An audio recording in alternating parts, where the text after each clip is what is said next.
மத்தேயு சுவிசேஷம் 24ஆம் அதிகாரம் 35வது வசனம். வானமும் பூமியும் ஒளிந்து போய் என் வார்த்தைகளோ ஒளிந்து போவதில்லை. வானம் ஒரு நாள் மடமடம் என்று புஸ்தக சுருட்டு போய்விடும். இந்த பூமி அக்கினிக்கு இரையாக வைக்கப்படுகிறது, அதுவும் ஒரு நாள் வெந்து உருகி போகும். இந்த வானமும் பூமியும் நிலையற்றது. ஆனால் கர்த்தருடைய வார்த்தையோ அது என்றென்றைக்கு நிலைத்திருக்கிற வார்த்தை. அது எத்தனை வருஷங்கள் காலங்கள் ஆனாலும் அதனுடைய ஒரு வார்த்தை, அதாவது ஒரு கமா ஒரு ஃபுல் ஸ்டாப் கூட மறைந்து போவாது. அது ஒளிந்து போவதும் இல்லை, மறைந்து போவதும் இல்லை, அது அழிந்து போவதும் இல்லை.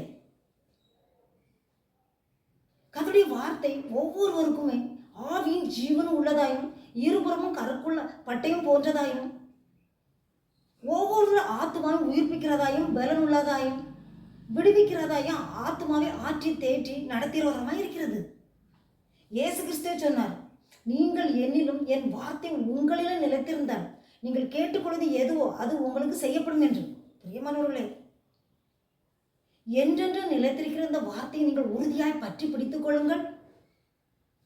நாவினாலே அறிக்கை செய்யுங்கள், ஆசீர்வாதமாய் இருப்பீர்கள்.